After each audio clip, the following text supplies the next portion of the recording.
Hello. Hopefully I set everything up right. Hey, Michelle. So sorry to hear about Ange. My thoughts are definitely with her. And hello, everyone in chat. Um, Again, I hope my audio is right because I think I set it up for the wrong starting screen. It says it's moving up and down, so hopefully you can hear me. If you guys could let me know, that'd be great.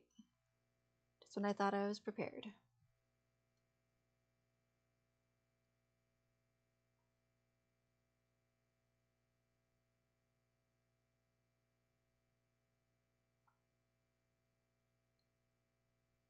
That means you can hear me, I hope. Sounds okay. It's okay or it's good? So I already got a warning on or a notification on YouTube saying your bitrate for your audio is not to whatever. I don't know. It's like it's always something. So, but appreciate you guys being here. I don't know now a lot about the Morphew case. I will give like a little synopsis. I know that he was under investigation for killing his wife. Was it? I don't even know. It's been so long. I think in his kids too, but maybe it was just his wife. Maybe I'm thinking something else. But we're mainly going to be talking about the prosecutor involved in this case and also in the Watts case mainly. So that's a good thing that I don't have to know a lot about the case. Hey, Stephanie. So we're going to read an article about this prosecutor in Colorado that's actually being barred for unethical things involved with that Morphew case. So let me just pull it up.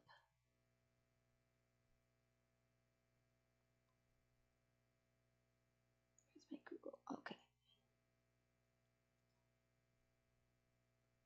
Now I do find it interesting. This is my conspiracy side coming in, but that her name is Linda Li Stanley.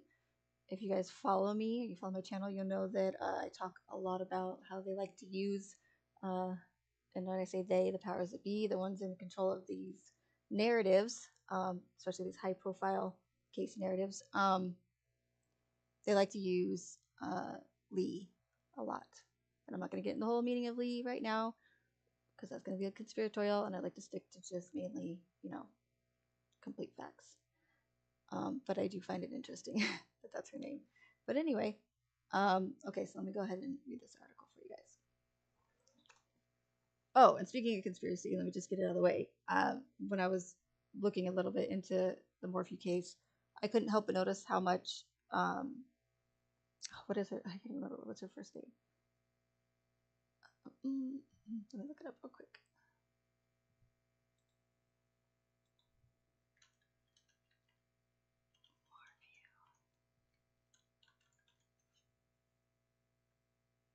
Suzanne. Okay, Suzanne Morphew. But I can't get over the fact how much this prosecutor looks like Suzanne Morphew, the victim in the case. Again, that's really conspiratorial, but it looks like she could be her just aged. Totally could be, but it could totally not be. Anyway, okay, so let me go ahead and start reading this article. And hopefully whatever I play today, I'm not going to get any sort of copyright for it. And I didn't have any opening music for you guys because I got a copyright strike for, not a strike, but I guess I didn't like it. It's not a strike, but I don't know what they call it. Warning, whatever, for playing music when I started my stream, my last live stream. But I was under the impression that if you played music that was anything pre like 1950 or something like that, pre 1950, that it was okay. It was copyright free. So I did a classical piece, which I would figure would be very pre 1950, but apparently not. So careful if you use pretty much any music at all on your streams. Okay, let's go ahead. Okay, so the article goes on to say 11th Judicial District Attorney Linda Stanley will be disbarred for ethical violations and misconduct that largely happened during the high profile prosecution of Barry Morphew in the 2020 murder of his wife, a Colorado disciplinary board ruled Tuesday. State disciplinary authorities found Stanley made inappropriate comments to the media during the since dismissed Morphew case, did not adequately supervise the prosecution of the case, caused numerous discovery violations, and initiated a baseless, retaliatory investigation into the judge on the case. She also made inappropriate comments to the media in an unrelated case, the board found. Which I think, just reading about this, I mean, people can do dumb things, but how can you be so like stupid to go and make public comments on a very highly publicized case, and two, I believe a case that was still um, maybe not under investigation, but I know that he was going to trial for it.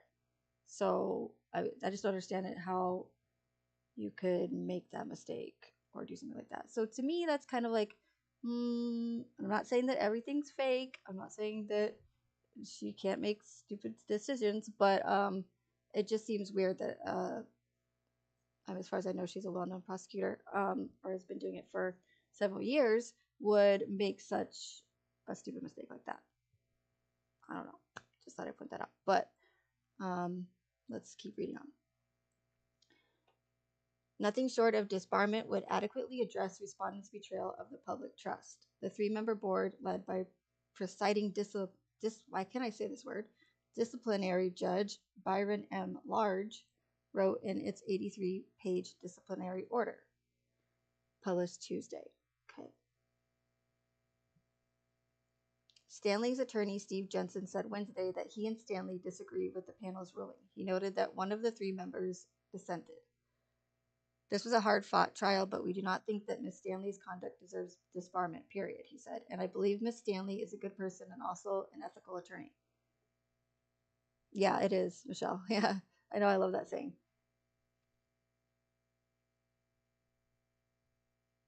Hey, Wolfie.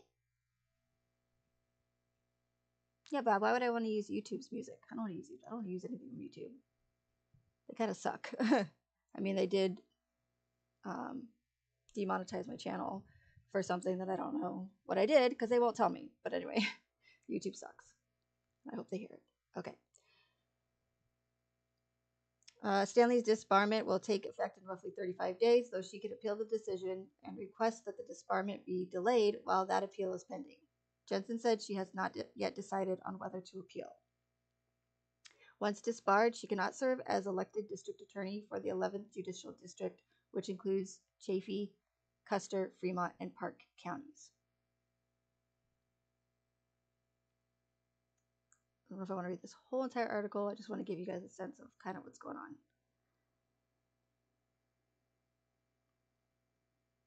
Okay, it says Tuesday's disciplinary decision comes 3 months after Stanley faced allegations of professional misconduct during a 2-week why do I have to use this word so much? Disciplinary hearing in June.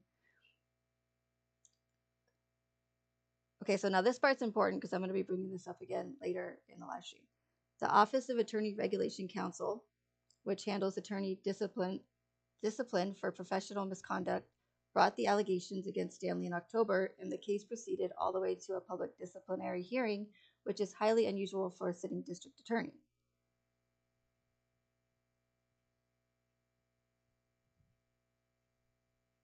Feeding the ducks is amazing. What do you mean they suck?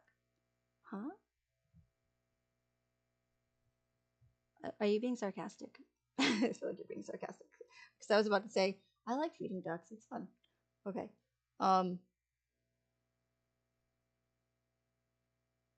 Go easy on me. It's been a while since I've streamed, or at least I don't do it often enough to keep up. Okay. In a statement Tuesday, Jessica Yates, who heads the Office of Attorney Regulation Counsel, called the disbarment ruling a just result. Much of the disciplinary hearing centered on Stanley's handling of the case against Morphew, who she charged with murder in 2021. A year after his wife, Suzanne Morphew, 49, disappeared from the family's Chaffee County home on May 10, 2020. State regulators accused Stanley of making inappropriate comments to members of the media and on a YouTube true crime show about Morphew's case. The disciplinary board found that her appearance on the online show Profiling Evil was unfair to Morphew in part because her comments that she stared him down every chance she got during his preliminary hearing. Stanley argued her conduct was within the bounds of ethical rules and that the allegations against her were baseless.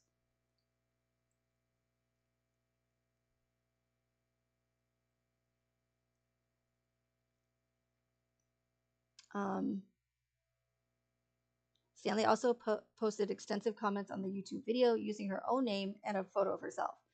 That's what I don't get either. Like, if you're gonna try to like sway opinions or do whatever you're gonna do, I don't know. Again, like I just recently heard about this story and wanted to cover it, but why would you use? I mean, you're talking about a district attorney. I'm assuming they have to be pretty intelligent to be in their position, and so you would think that they probably shouldn't use their actual picture and their actual name if they're going to go into the true crime community or on a YouTube video chat section or comment section and make comments that could affect the outcome of a case that she's working on or a part of, and potentially get her fired from her job or make her lose her law license, right? So that's what I kind of don't really get about this. So I'm kind of, I don't know, like, it's like, does this really happen? And did it not? And if it didn't, if this is just made up, then what would be the purpose of making up this story? Who would benefit from this woman being disbarred from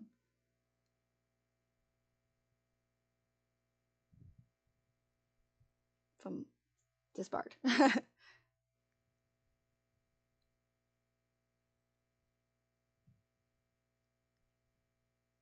This is about the DA, Linda Stanley, who worked on the Barry Morphew case.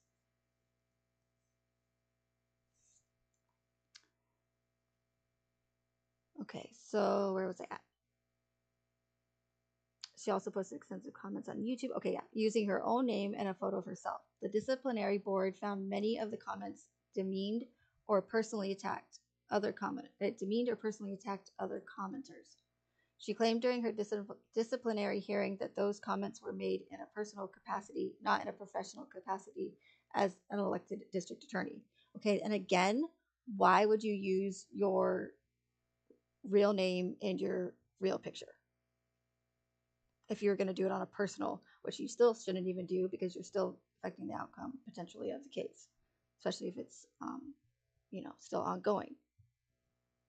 And that part doesn't make sense to me. It seems odd. But then again, like I said, people can do stupid things. I don't know.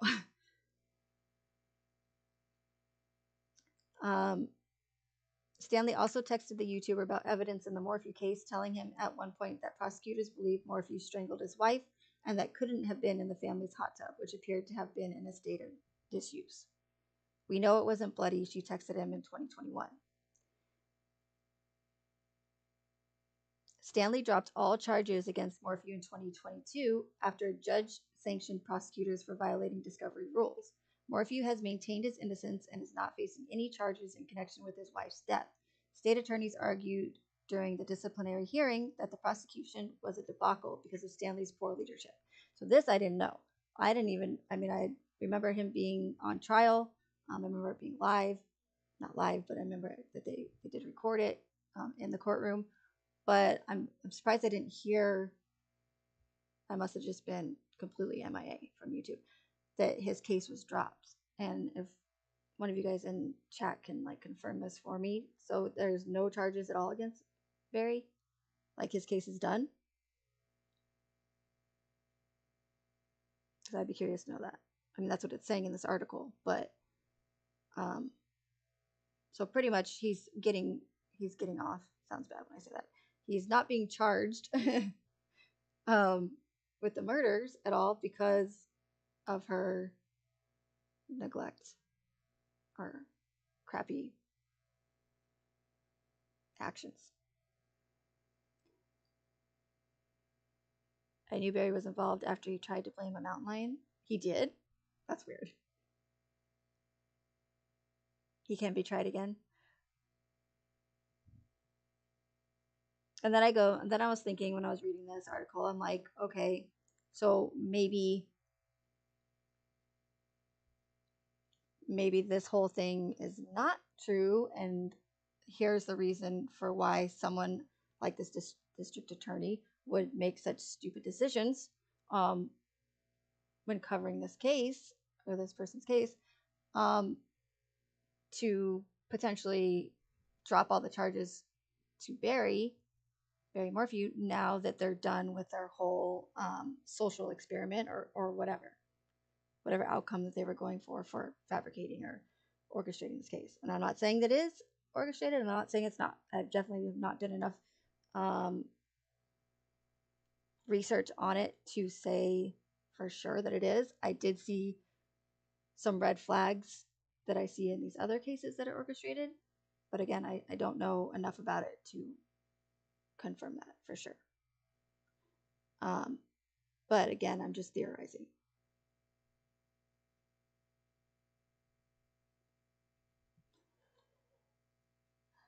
Okay. Morphew's attorney, Iris Eaton, said Tuesday that unethical prosecutors are a persistent epidemic across Colorado and the United States. Well, Colorado is just shit now. Like, which really sucks because Colorado is a beautiful state, and it's so, like, it just seems really corrupt, and it's like it's really going downhill, which is unfortunate. Fortunately, in this case, the right thing happened, she said of Stanley's impending disbarment. This unethical prosecutor can no longer harm and abuse her power, and it ensures the public will be safe. This is absolutely the right outcome, and I could say this is a completely appropriate outcome for this kind of breach of the public trust.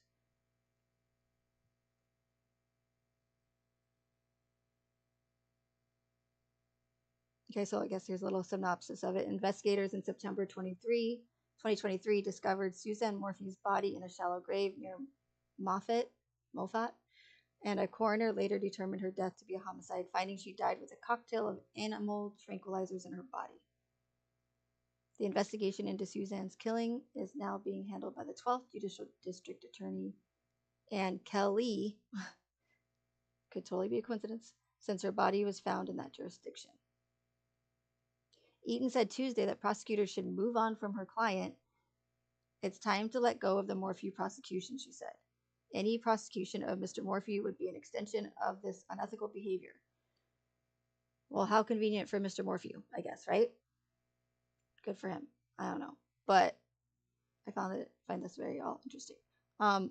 But also the main reason I wanted to talk about this DA is because a few years ago, can't believe it's been that long, but I made a video that we're going to watch about DA Michael Rourke, who many believe did a poor investigation, and I think that there are some unethical things that he did regarding the Chris Watts case. So if this story is real, if this DA is actually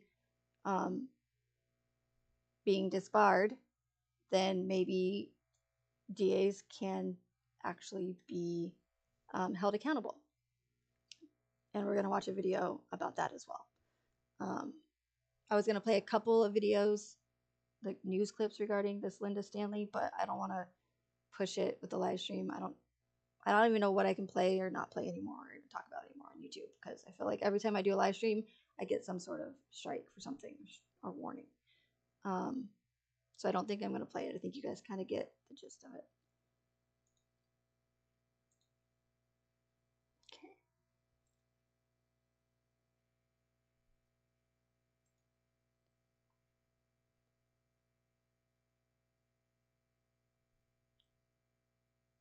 You think he'll get his day in court again, Wolfie? Well, hopefully.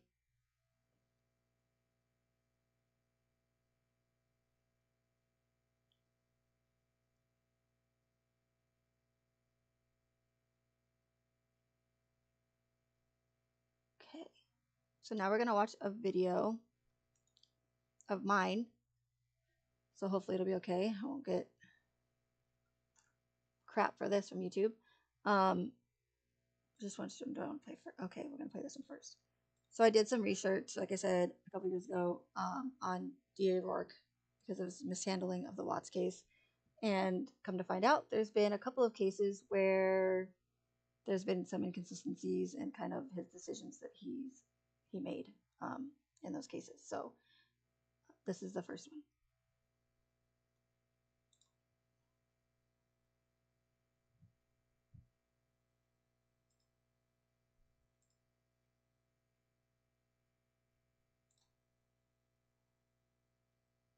And let me know if you guys can hear the video okay. And I'll either turn up the volume or turn it down.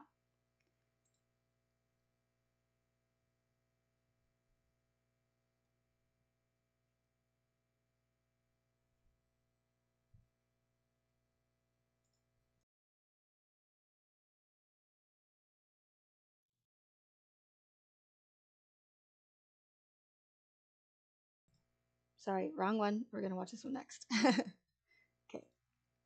Where is it? Here we go.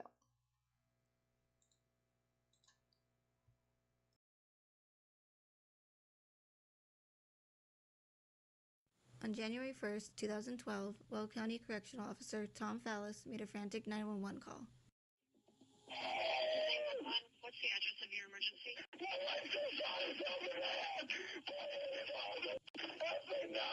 Help me now! You are not leaving me! You are not leaving me! Just hours before, Tom and his wife Ashley were celebrating New Year's Eve with friends and family at their home in Evans, Colorado. Although Ashley believed to have had a miscarriage earlier that morning, she seemed to be taking it okay and appeared to be having a nice time during the party. However, that quickly changed when Tom found out that Ashley planned on smoking marijuana. He was just abusive towards us with his words. He was cussing at us. He was telling us that he hated us and F everybody. And then he went to the room and he slammed the door. Shortly after their guests left, Tom and Ashley began to argue, and at some point during the quarrel, Ashley allegedly grabbed her own pistol from underneath their mattress and shot herself.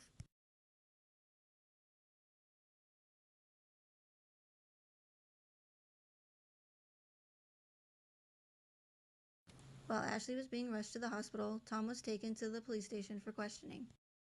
Let me tell you. I didn't shoot my wife! Tell me what happened then. Tell me what happened. Why do you have those scratches on your body? I just told you. Why do you have... No, that is not from you doing that. You know what? Yeah, it is. When you... I just want to say that, in my opinion, I think the fact that they had this female investigator for this very aggressive personality of this, what seems like alpha male, I think that was a poor decision on their part. Just saying. Should have had a male in there. Okay, here we go. Shave your chest? You sit there and I do this all freaking day. You're just trying to make more scratches right now. now. Oh my God. She's telling you to get off of me. Get off of me.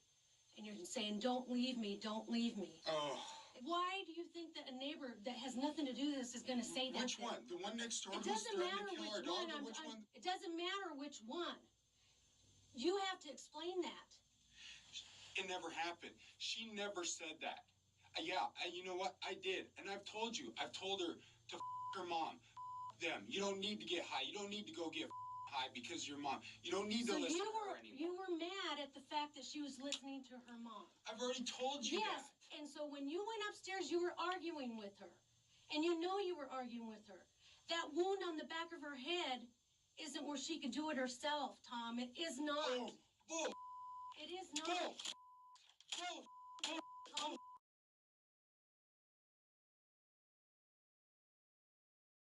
Ashley would leave behind 3 children, and before all of the autopsy testing was complete, the Evans Police Department already ruled her death a suicide and the case was closed. However, Ashley's parents didn't believe that she would commit suicide, and it was actually Tom who shot Ashley. Ashley's parents eventually filed a lawsuit against the Evans Police Department, accusing the department of a cover-up and failure to properly investigate the death of their daughter. I have concerns that, major concerns that, because he works for Department of Corrections, that it's something that might be handled differently than it had it been somebody else. I received new information regarding the case that was brought to my attention by a Fox 31 reporter. This new information includes alleged eye and ear witness accounts that we were previously unaware of and are of a serious enough nature to warrant further investigation of this case. For the next 7 months, officers talked to witnesses, both old and new, and hired experts to re-examine forensic evidence. And when their work was done, Weld County DA Michael Rourke decided to assemble a grand jury. What I want to do is I want to put all of that information, as much as we can gather, and almost use it as a test run. And they said, And they indicted him. A year before Tom was indicted, the assistant DA was clear when he sent an email to the Evans Police Department. He wanted to let them know that he had spoken to the General Attorney's Office, letting them know the following. I explained that from my perspective, this investigation was done properly by the Evans, CBI, and the Northern Regional Crime Lab. I also explained that no one believed there was even probable cause for a crime, much less proof beyond a reasonable doubt.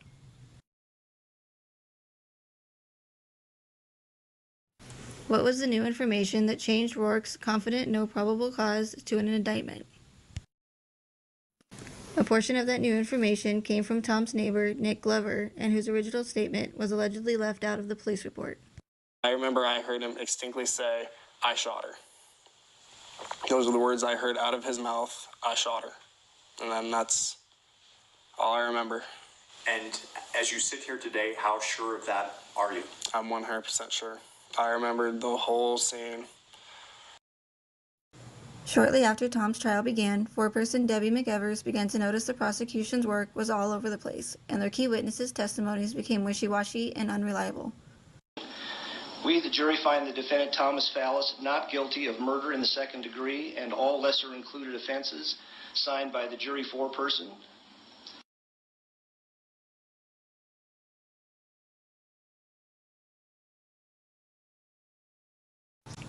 Lindsay King, an editor for 5280, explains in her article that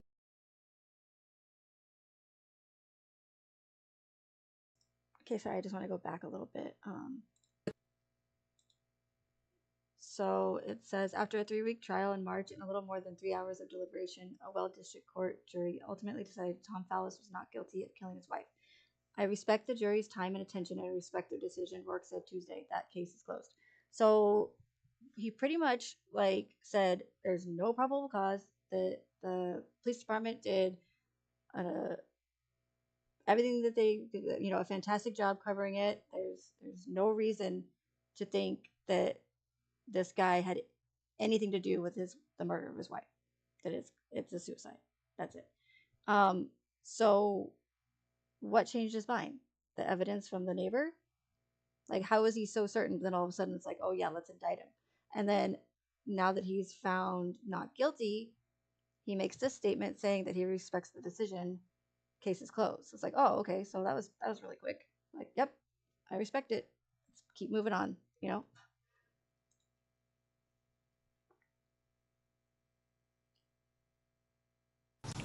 Lindsay King, an editor for 5280, explains in her article the controversy with the grand jury system and the secrecy behind them.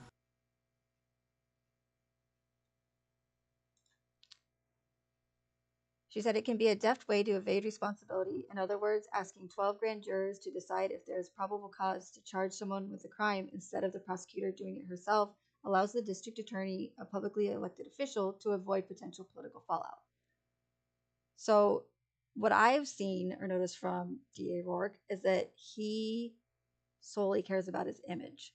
He's one of those individuals that are going to tell the public what they want to hear, or he's going to tell the public whatever is going to be in his best interest at that time. So if her parents want an investigation done and they're making all this ruckus and causing all this commotion and calling out the police department, he wouldn't want that, right? He's not going to want that negativity on him. So what does he go and do? He says, oh, okay, we're going to indict him because he didn't like all the commotion that the parents were making.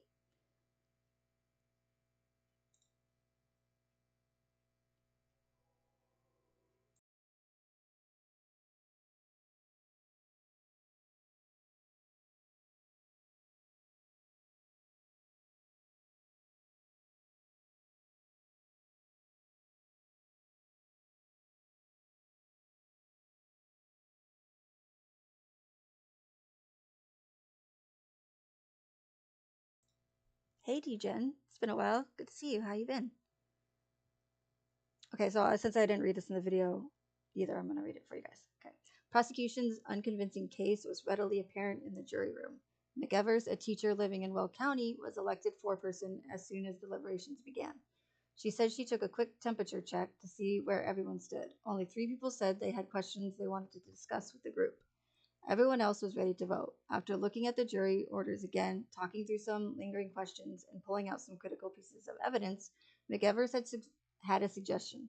I said, let's do lunch or go have a cigarette. Let it be for a while, she says. Then we came back for the anonymous vote.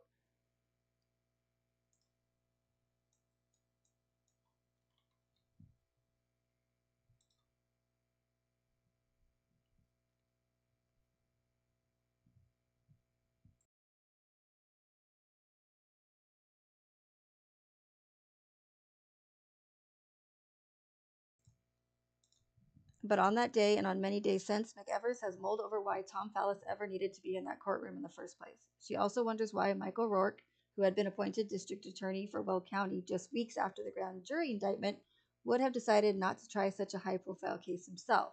Instead, he sent in his deputies in to prosecute a man he had indicted. She surmises that politics and an upcoming campaign were involved. As a decent human being, I have to believe the best about people, she says. I have to believe that about the district attorney. But when you look at a trial where the defense only calls 2 witnesses, you wonder what it was in the evidence at the grand jury. The case we saw, it wasn't a strong case. So he calls a grand jury to indict this guy, right?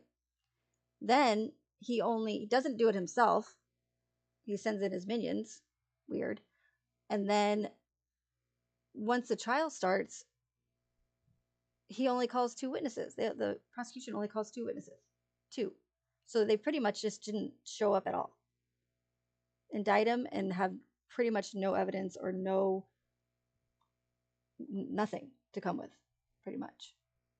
So this lady that was on the jury is going like, why was he even there in the first place? Where's the evidence?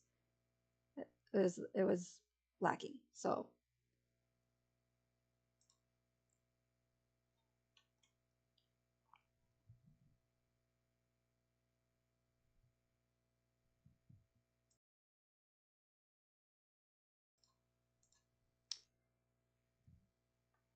okay, so DA Rourke goes on to say, it felt inappropriate to simply have 1 or 2 people in the DA's office make that determination. This was of significance enough that we wanted 12 members of the community to make a determination, Rourke said previously.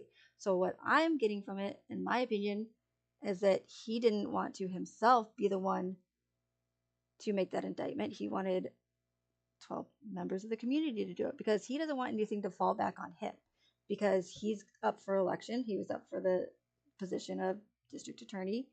And again, he wouldn't want all that, like if it does go in the direction that the public didn't want, he wouldn't want that to fall back on him. But he's still gonna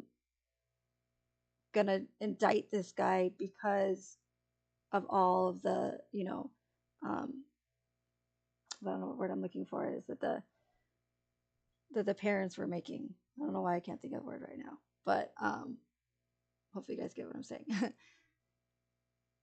Like the parents were talking too much and he didn't like it, So and they were getting the public riled up too. So it's like, yeah, sure, let's indict him, keep him happy because I'm up for election, right? Or for a big position.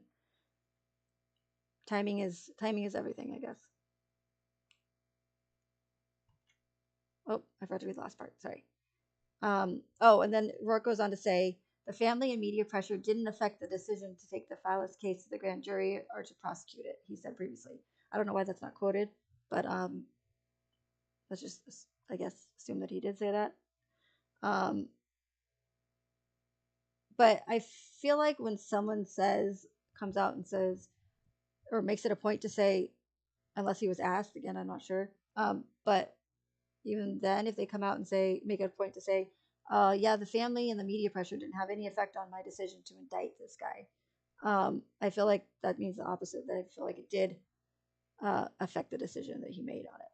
Or if somebody comes out and says, the whole thing is not a conspiracy, it's probably more than likely a conspiracy if you have to go out of your way to make it, make that point. Again, just my opinion.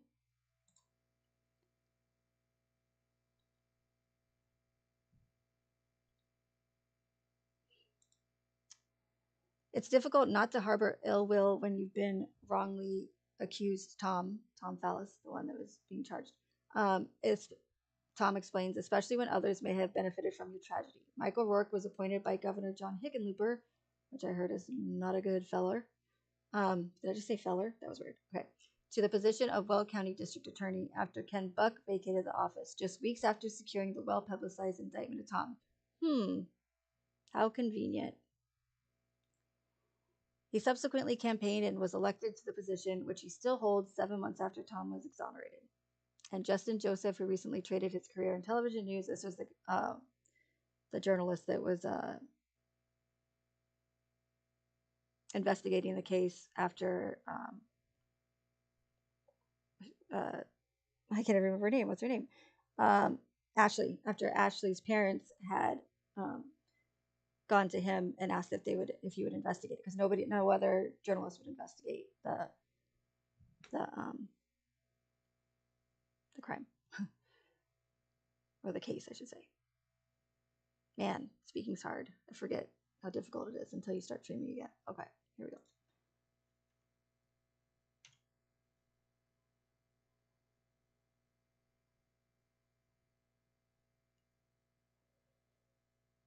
Michael J. Rourke was sworn in as 19th Judicial District Attorney, appointed District Attorney on 18th, blah, blah, blah. Okay, don't believe anyone. Think for yourself. Do your own research. Okay, so there's one case that I found where DA Rourke was covering it, and it was very wishy-washy.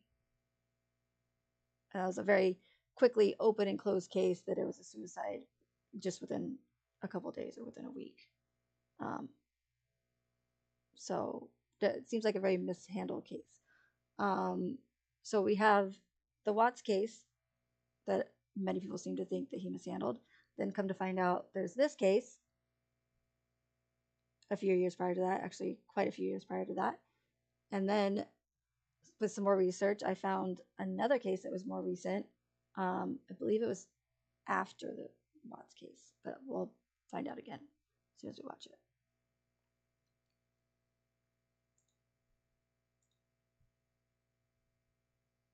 Okay, so we can close that one.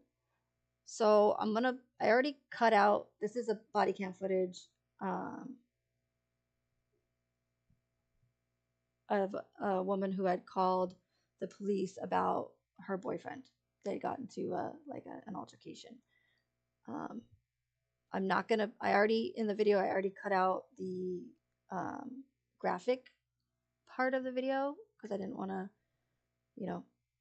I just didn't want to go there. So I put the link if you wanted to see the whole body cam footage in the description, which I'll put the video link in this live stream description if you guys want to see this video. And then also, if I can find it, because I don't know if I can, because I can't. There's something about not being able to share. I don't know, something with whoever posted it, the news station that posted it. Anyways, I'll put the link to it, and you guys can search for it if you guys want to see the video in its entirety. And then, but I did keep it up until the graphic part of it, but I might not even play that part. But I just wanted to show mainly the inconsistencies with this case, and DA Rourke also is the main focus of it. We split up and I ran into him, and then he gets in the van and he won't leave me alone. What do you mean you split up? We left and we split up. Like a divorce? Don't put your hands in your pockets. Oh. A divorce, or no. Were you guys together? Yeah, we were in a relationship. Oh. Which guy? The Tom Fallis in the first video that I just played? He was a correctional officer. So if you were here, Swamp Lover, at the beginning of the video, it does mention that the parents of Ashley were suspicious at the fact that the case was closed so quickly and ruled a suicide, that it may be because he was also in law enforcement of some sort. Does that answer your question? Okay, here we go. But yes, he was. He wasn't a cop, but he was a correctional officer. Okay. All right. Well, hey, focus. Okay, take a deep breath. Take a deep breath. You're all right. He took everything from me. Okay, we're looking for him. Okay, you gotta tell me what happened, though. Are you a good cop? Huh? You're a good cop. I'm a good cop. That's my son. Okay. How are you, man? I've talked to you before. Yeah. Yeah. What's in your hand on that other one? It has nothing but the dog. Oh, okay. The dog. Okay. What's your dog's name? Roscoe. Roscoe? He's a Have I talked to you before, man? What's up, buddy? Talk to me for a minute. Okay. What happened? Got angry because of Sean. Who got angry? Sean did. Sean did. Sean got angry? Yes. Okay. Why did he get angry? Busted the thing. He busted the window? Yeah. Okay. How did he bust the window? It's a knife. With what? With his cane. Oh. Chain. Oh. Okay. All right. Well, relax, man. Take a deep breath. Is that your toy car? Yep. Takes batteries. It takes batteries, huh? All right. Yep. You guys can help me, right? Huh? You guys can help me. We're gonna help. Get a room. No. No, well, We're maybe. staying in Platteville. Me and Jody are staying in Platteville. Okay, you're Jody? Jody. Hi, man. I'm Zach. Nice to meet you. Yeah, we've talked to you before. Yeah, I think so. I lived on 4th Street. Okay. Yeah. What was his name? Sean Billinger. Okay. Do you have a date of birth?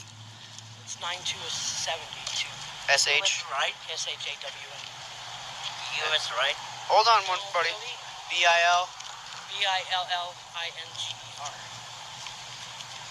Okay, does he have anybody, where is he, would he go to Platteville?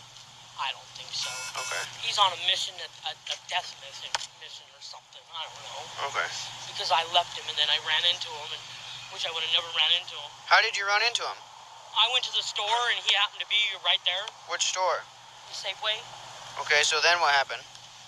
And I told him I was going back home, and he told me no. He tried to put the stupid van in reverse. In which parking lot? This parking lot? Over here at Safeway. Okay. Yeah. So this happened at Safeway? Oh, he broke the window here. No, what happened at, continue with, give me his date of birth first. How about that? Sean's date of birth again? It's 9/2/72. 72? You guys know. Okay, and what's your name? Jacqueline Simbeck. Jacqueline? Spell it for me. JACQU. Hold on, JAC what? QUELINE. Simbeck, spelled like it sounds. SIMBECK. Go in the bathroom and use the bathroom in there. I know. Okay, what's your date of birth? It's 9/11/70. Okay, alright. Do you know a phone number for Sean? No, he doesn't have a phone. He broke my phone, too. Okay. Okay, alright, so tell me again what happened. So you guys are at Safeway? Yeah. And then he started throwing a fit there. Okay, what do you mean by that? Because he has a habit and he needs to quit it. What habit? He has a drug habit. Okay, what kind of drugs? Meth. Okay. So tell me what happened again. So you guys were at Safeway and he threw a fit? Yeah, because I wouldn't go find somebody. Wouldn't go find somebody? Yeah. With meth? Yeah. Okay. Because I wouldn't take it. Okay, when did this happen? What time? Just a little bit ago. Go ahead.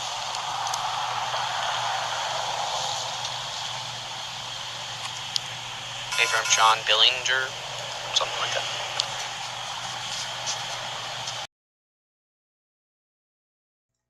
He's like John Billinger or something like that. Probably a good idea to have the guy's correct name.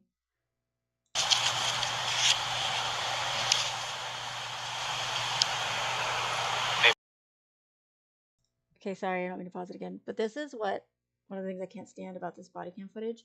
They have their radios, right? And then they press the button on it, I'm assuming, to call in to what is it called? I can't even think today.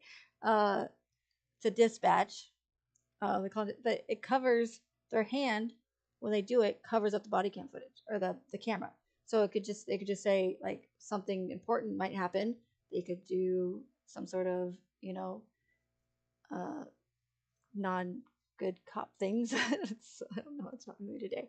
But anyways, what I'm trying to say is that they could just go, oh, oops, sorry, it was covered up because I was like calling into dispatch or I was saying something. Just like it's like, come on, it's sketchy. That's the point I'm trying to make. It's sketchy. Okay, here we go. So is it your van? It's in both of our names. Okay. Okay, so it happened at Safeway. So explain to me what happened again. So you're at Safeway. Yeah, and he wanted me to go find somebody to go get his drugs, and I told him no, because I just don't like it. I don't want to be around it. Right. That's why we split up. Okay. And he threw a fit, and I told him I was going home. Okay. And then he made me pull in here because he almost went over like this, and somebody was coming. Okay. With the car? Yeah. Was he driving or were you no, driving? No, I was. So he reached over the steering wheel? Yeah. Okay. Okay, and then what? And then he made me pull in here. Hold on 1 second. On 3.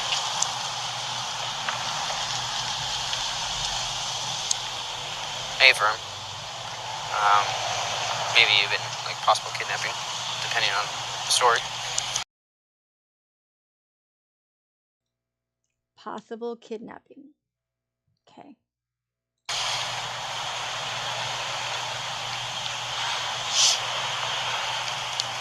Yeah, she's the victim. And then he while we were driving, he pulled out where the heater and everything is in the van. Does he have any weapons? He has knives. She said he had. Okay, so I could be like wrong, correct me if I am, but is that kind of weird that he's calling her the victim already? Like, I know she's the one that called police. She's giving her story saying that, yeah, he, put his hands on the wheel and almost caused a wreck, and she's upset and whatever, but like, how do we know that her statement is true? Like, is it, as a cop, aren't you supposed to get both sides of the story and look at the evidence and not just assume, just based on one person's side of the story, that they're the victim? I don't know. Like I said, I could be wrong, but let me know what you guys think. He has knives and he broke his cane here. And he's on a death mission because his dad just died. His family don't want nothing to do with him. Is the van over there? You can't miss it. It's got a broken window. Okay. Which window's broken? On this passenger side sliding door. The passenger sliding door window's broken on it? All the glass is right there.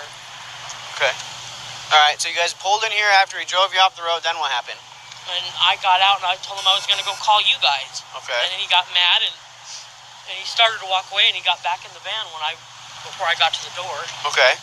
Roscoe. And then what happened? He ain't a fire hydrant. And then he got in the van and left. Okay. He went that way. Okay. There he is right there. Alright.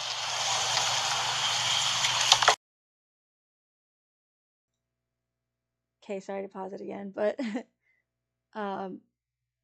this part right here seems kind of like, again, I try not to like go there and just assume that everything is orchestrated, but it's like, how convenient that he just happens to drive right back by in his van, like right after she says, oh yeah, he's in his van, and then she's like, oh, that's him right there, and then it's like, oh, well, how convenient, I don't know, it just seems a little strange, but again, just something I noticed, but could totally 100% be 100% true body cam footage.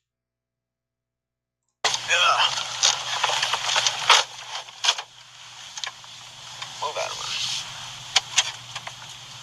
Hey Perry, I got him going south on Denver.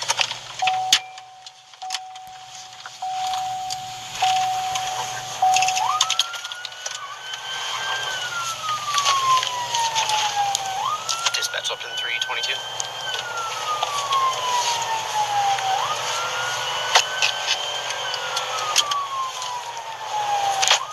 Dispatch left in 322, fair to yield.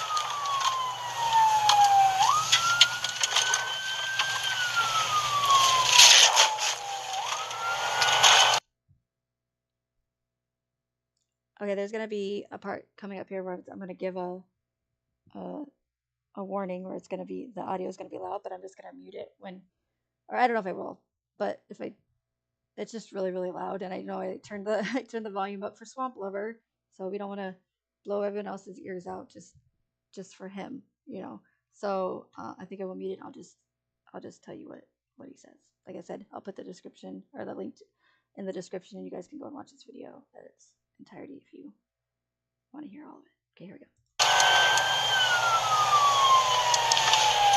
Dispatch up in 322 on county.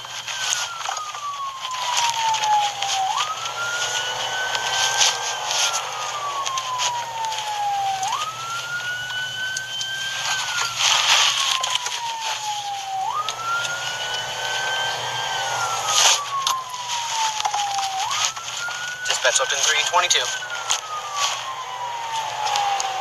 Okay. Sorry, just hearing new stuff every time I watch a video. I hear new things. Did you just say 322? It's also interesting, but could be a coincidence. Just saying. Now we're going west on 9th. He's going towards Fulton.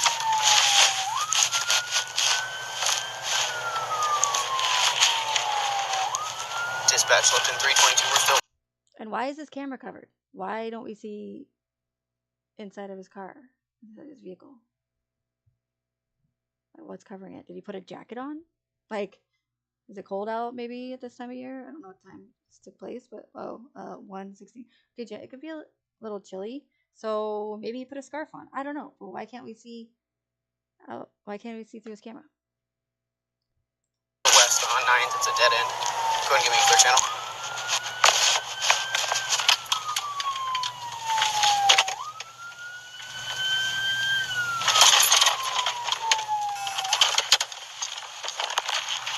Dispatch left in 322. Focus 2 southbound.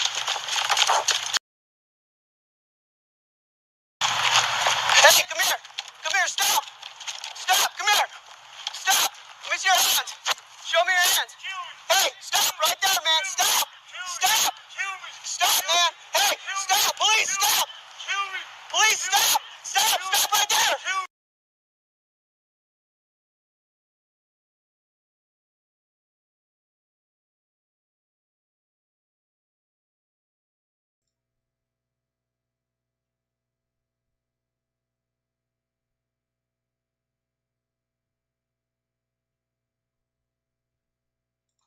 Okay, so cover up. So in the rest of the body cam footage, he shoots Billinger, and then it goes on to show him telling him to put his hands behind his back, which Billinger does not, because the one bullet ended up hitting him in the heart and killing him. So, after a minute or two, yelling at him to put his hands behind his back, he doesn't. He then proceeds to go over to Billinger and then pat him down, takes his wallet out of his back pocket, doesn't pull any weapons out, doesn't pull knives. I'm assuming that, or for what it seems is that what the girlfriend said is that Billinger had knives on him, and so I guess the officer assumed that she was telling the truth and claims that he was reaching for his pocket, which in the body cam footage you clearly see Billinger not reaching for his pocket. So there was no threat there. Not only did he not reach for his pocket, but I did leave the audio on because it was important to show that the cop said, come here. So he tells Billinger to come towards him, and then when Billinger comes towards him, he finds that as threatening and then goes to shoot him, and again also saying that he was reaching for his pocket for a weapon. So how are you going to tell the suspect or the person to come toward you and then tell him not to come towards you? Like, that just doesn't make any sense. So after he shoots him, he's on the ground for a couple minutes. He doesn't put his hands behind his back. He goes and pats him down. Doesn't find any weapons on him. Backup comes, and this cop's totally flustered, and they're making sure he's okay. Are you okay? Are you okay? Like, I'm trying to remember what the tattoos were on him. I think those were significant as well, but I didn't, like I said, I didn't put the rest of the footage in there, because it was so graphic. But so they're calming the cop down because he's all frantic that all this happened. But what was the point I was going to make? Oh, the point I was going to make was that he clearly did not need to pursue him. Like, he could have called for backup, 1, Two, he could have used other measures besides shooting him. He was at still a pretty good distance away. But again, I clearly don't see anything, him reaching for his pockets at all, especially after he told him to come towards him. So he's only listening to what the cop said. And maybe he didn't, because if he is, has some psychological issues, maybe he's just coming at him. But again, how are you going to tell the guy to come towards you and then tell him to stop? Like, but there's other measures that police officers can take before they just go straight to just shooting somebody. Like, you could have tased him. Again, you could have waited for backup, when clearly there was no threat. He didn't have a weapon in his hand at the time that he shot him. That's just my observation. Oh, okay. Pythagoras numerology saints is 19 and Enceladian in 17. Not sure about Geo added together. It's I can't see because of that stupid reaction thing. It's 30, 36, 38. Blue line cop gang initiating shooting. Yeah. Okay. So here's DA Rourke again, the one that was responsible for the last case in the video they showed. What the grand jury does will dictate my decision on that matter, Rourke said. We don't typically use the grand jury for something like this, so the timeline is going to be a little bit different. Whatever that means.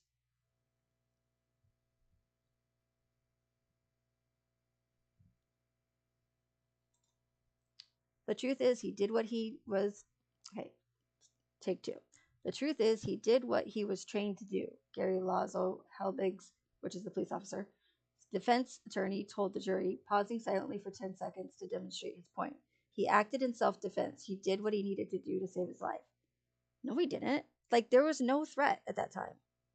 Like, I know I keep repeating myself, but there was literally, like, and if you go back and look at the body cam, like, his hands, he was not reaching for anything. His hands were, like, at his side. So how was Helbig's life threatened? And they felt that he needed to act in self-defense, especially after telling him to come towards him.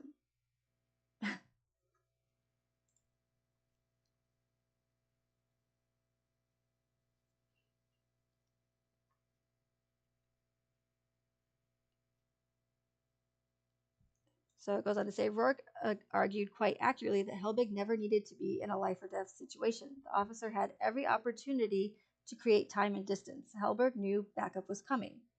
Why not stop there and assess the situation? Rourke asked the jury. Okay, so as from what I can see, it seems like that Rourke is saying that he didn't need to take that sort of action, that he didn't need to shoot him. And the time and distance that was between him, and yeah, that backup was coming. So he could have delayed it knowing the backup was coming instead of triggering the guy and saying, come here, you know.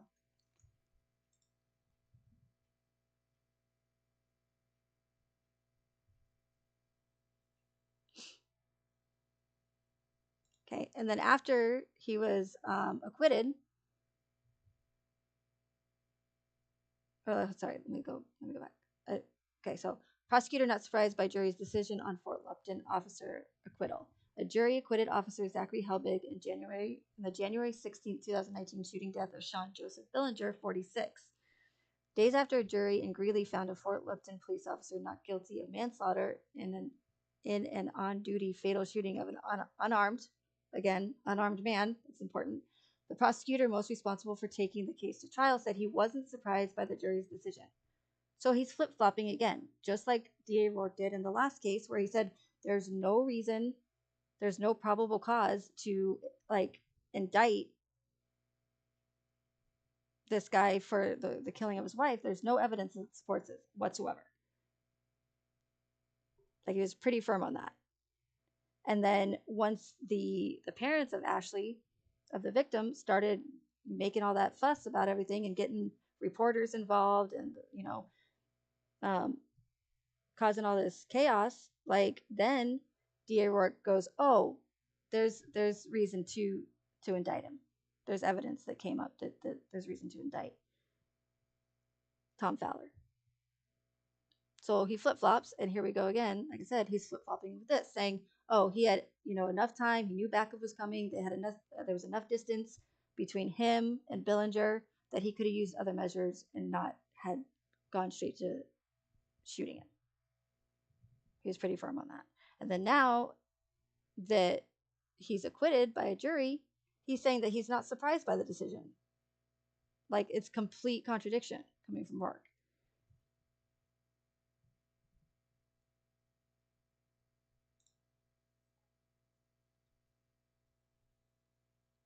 So there's an uproar, right, about this shooting once the body cam footage came out, or once the public knew about it.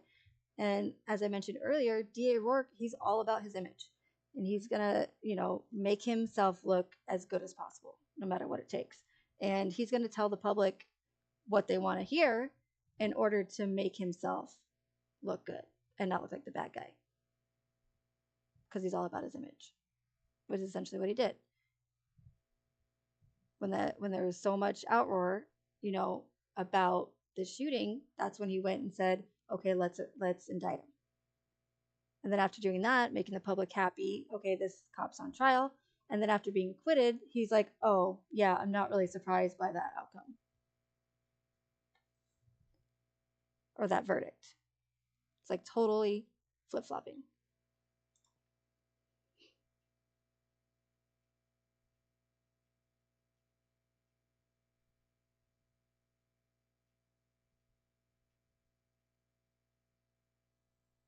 So out of 60 police officer-involved shootings, only one was indicted, and that one was acquitted, and that one was Helbig in the video that we just watched. Seems like, I don't know about police officer shootings in states, but seems like a lot. 60 involved police officers, like shootings from police officers, and only one was charged and then acquitted. I don't know. Pretty interesting. So now we're gonna watch. Don't worry, we're almost done, you guys. Sorry, I try not to make these too long, because I know that in the replays, it's not the same thing when you're not in chat and stuff. So I try to not make these drag them on too long. But so we can get rid of this one. Now we're gonna watch a video that I made a couple years ago, going over if DAs and if prosecutors can be held accountable for prosecutorial misconduct, or any mishandling of cases and whatnot. And pretty much, are they invincible? Are they untouchable?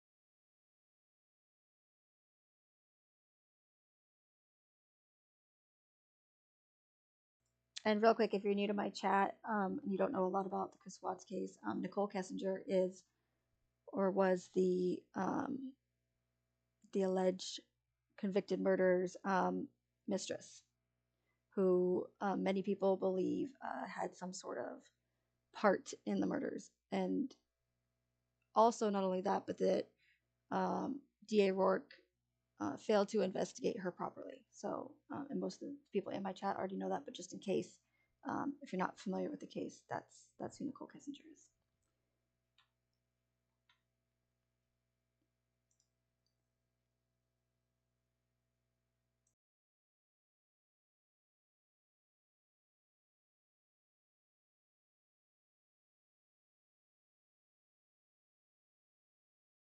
And again, if you're not familiar with the case, this specifically is referring to, in her mobile phone data dump, that she had Googled the names of Christopher Watts and Shanann Watts. And Christopher Watts is the alleged murderer that was convicted, and the alleged victim, which is his wife, Shanann Watts. So many people in the true crime community and the public asked how she was able to, or why she searched the names of these two individuals, Chris and Shanann, prior to even meeting him. I think it was like a year before like it even happened or something.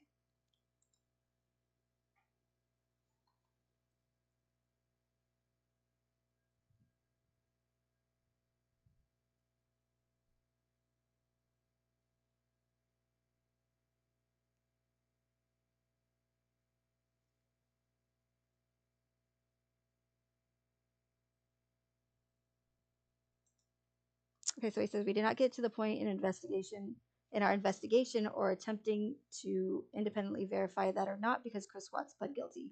So when it comes to investigating a murder case, when a suspect pleads guilty or they confess, does that mean you just stop the investigation? Like, isn't the point of investigation as a investigator, as an agent, isn't that your job to make sure that everyone's accounted for that was involved in the murders? Like, if you don't do a full and proper investigation just because someone confesses, how do you know that there weren't others involved if you stop investigating simply because somebody confesses? So a lot of the public had, or especially in the true crime community, they had an issue with this.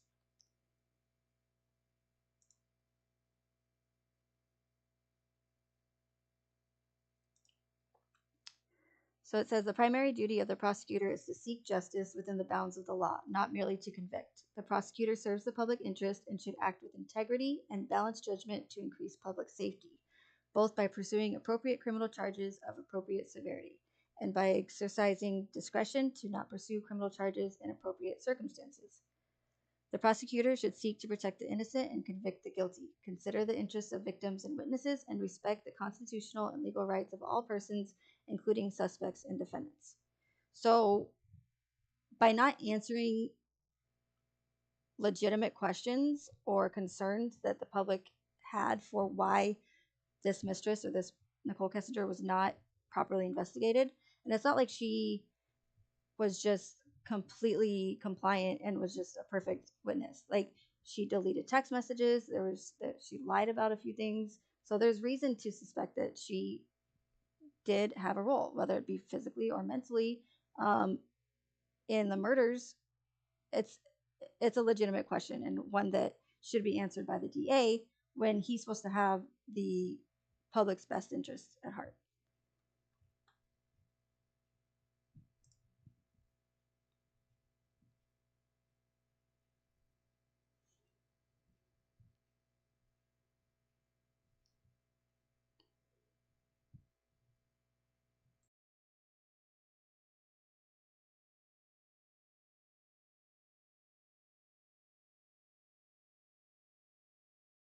We have a very important doctrine called prosecutorial immunity.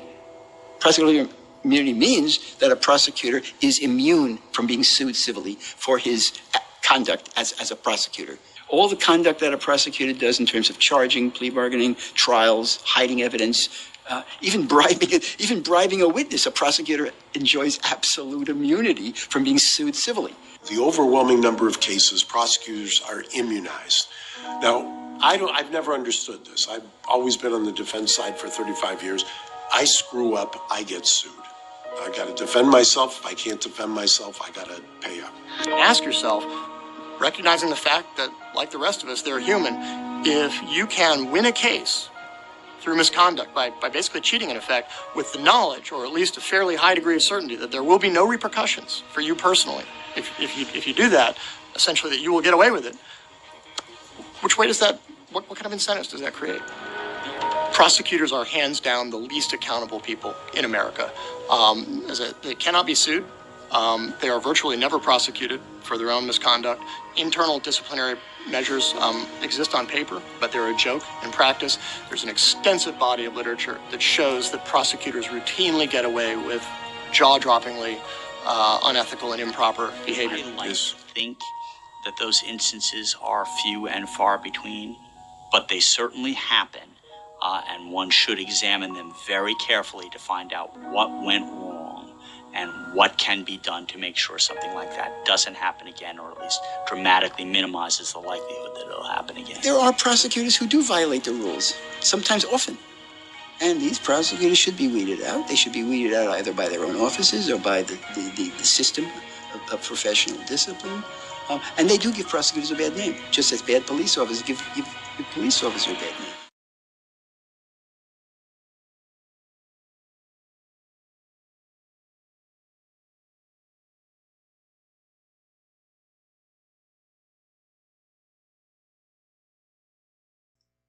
Okay, so I brought this up in here in this video because so many people in the Chris Watts case, and not just the Chris Watts case, but in the true crime community, will research and talk about these cases until the cows come home, and they'll talk about how there's an injustice and how it's a cover-up from the police, or there's a mishandling of evidence, or whatever, just a lack of investigation, or whatever it is. They didn't investigate the mistress. Like, they're very convinced, that if they're so convinced that they did such a horrible job, if the Frederick Police Department and the CBI and Michael Rourke did such a horrible investigation, and then why not try to do something about it? Like, you can sit there and talk about it in the true crime community day after day after day, but that's not going to solve anything. It's not going to help anything. If you want to actually get something done, if you're that upset about it, then go and do something about it. Like, you can send emails, right? You can send emails, you can call them, but emails can get thrown away, or they can get deleted. Letters can get thrown away, but you can go to this Attorney Regulation Council, and if you were here in the beginning of the live stream, I mentioned that this is important because these are the people that are allegedly disbarring that other district attorney in that other murder case. And I brought this up in my video, like, I don't know when I came out with this video, like years ago. If you want something done, then you have to actually do something about it. Talking about it day after day gets nothing done. If you're really that upset and you want justice for these victims, then you can go here, and then this is how you can properly file a report against Michael Rourke. Like, I'm so tired of hearing people like, Michael Rourke, he's such a this and that and this and that, and the CBI, and like, then do something. Go to here and do something. Now, the problem with this is you can't, the only problem that I can see is you can't remain anonymous. But so you call, they will call you back after they review what your complaint is, but you have to give your full name.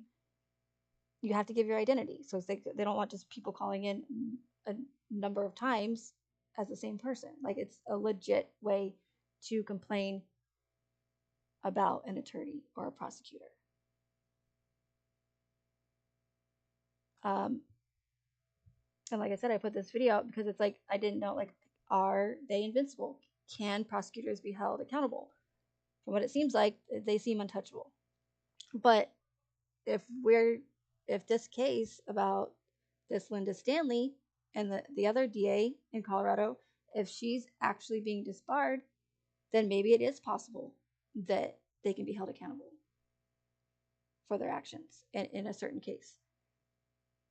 And I've already showed you guys 2 cases where he's flip-flopped, where there was inconsistencies in the cases. So those are just 2 that I know of. There's probably others. There's those ones, there's probably others. But of course, if you go look up his record, he's got a perfect record on the bar. Because pretty much they all sleep in the same bed together. So it's almost like, how can you complain to people about an individual if they are all a part of the same group? They're all going to stick up for each other, right? And yeah, in the case of this Laura Stanley, this DA that's being disbarred or potentially disbarred, this Colorado Supreme Court, the Office of Attorney Regulation Council, is the one that's actually disbarring her. So they made the decision potentially. So I don't know if it came, I don't think it came from complaints from the public, but I just wanted to do this live stream to kind of show, again, if that is true, it's a true story where she is actually under investigation or to get disbarred, then maybe they can be touched. Maybe they can be touched. That's not a word. Maybe they can be held accountable. But again, talking about it day after day after day is just a waste of time. It's literally going to do nothing. And unfortunately, I don't have the followers that a lot of these other true crime channels do. But if I were them, I would show them this website and I would tell them exactly what I just told you guys. If you guys want something done, if you're that upset, if you want justice for the victims, then you need to go to the Office of Attorney Regulation Council and file a report against Rourke the right way. And I can't promise that anything will be done, but it's better than doing nothing. It's better than sitting day after day in the true crime community talking about a case that's never going to be solved and talking about how upset you are that these victims didn't get justice. Then do something about it, or at least try, instead of just talking about it. So that was the whole point of this live stream. Again, like I said, if that Linda Stanley DA is actually, if it is a true story, like Michelle says, believe everything is fake until proven otherwise. You kind of have to these days, which is unfortunate. But that's it pretty much. But for the most part, I think that DAs are pretty much untouchable, which is unfortunate because there's so much, prosecutorial misconduct that goes on. And there's one other thing that I want to show you guys. What was it? Oh, that's right. So, like, what would be considered unethical from a DA? So it says unethical prosecutors can threaten the criminal justice system by breaking the law or acting unethically during a legal case. This can include withholding evidence, failing to turn over exculpatory evidence, or hiding, destroying, or tampering with evidence. So in the regards to the Chris Watts case, like, there was so much, like, not so much, but there was like several things where the crime scene was tainted. They didn't tape off the house where the crime scene allegedly happens. They didn't actually get an actual crime scene. Did it happen here? Did it happen at the oil tanks at Surrey 319? Did it happen in the truck? We don't know. They never gave us an actual crime scene. However, at the beginning, we were led to believe that they were all killed in the house. Well, law enforcement failed to tape off the house. They let law enforcement in the house. They let news reporters in the house. They let friends of the victims in the house. So all those, like, people walking in that house were possibly tainting that, potential evidence. So completely failed to tape off that crime scene. They also said that at one point, the narrative said that the girls were killed in the work truck of Chris Watts, where he also used that truck to transport the bodies of his victims, of his family, to Surrey 319, where he dumped them. So that's a crime scene that has evidence in it. They actually sold his work truck just like a month around there, very, very soon after the murders allegedly took place. So there goes all that evidence. That's tampering or destroying evidence. What's another one? There's several other instances where, like, there was evidence missing or tampered with. So, I mean, is that not subject for Michael Rourke to have unethical, doing unethical things in the case? Seems like it to me. That could be a reason for people to bring up if they report it. So I think that's potential for unethical. I don't know about you guys. There was no jury, so of course, how convenient. Can't pressuring witnesses. He didn't do that. But again, like, do they have to have all these or just one? If there's just one, then I think that's pretty good reason to report him. Anyway, so that was the last part of this live stream. But I don't know when I plan on doing another live stream. I kind of just, again, I don't like to come on here and just repeat the same stuff over and over and over again, like a lot of these other watch channels are doing. It's 6 years going on now, and they're starting from the very beginning of the discovery. Like, I'm not going to do that. I refuse. So I only really do these live streams. I'd rather make videos because I know they're shorter, and I think a lot of people would prefer shorter videos, video uploads. But I work so much now, I don't have a lot of time to make videos like I used to. But I do want to come on and do these live streams whenever I find some either new or important information that I feel is worthy of talking about. So thank you, everyone, for coming to this live stream. Thank you for newcomers. I really appreciate it. Most of you newcomers are from Michelle's streams. Thank you so much. So again, yeah, thanks for being here, and I'll see you guys next time.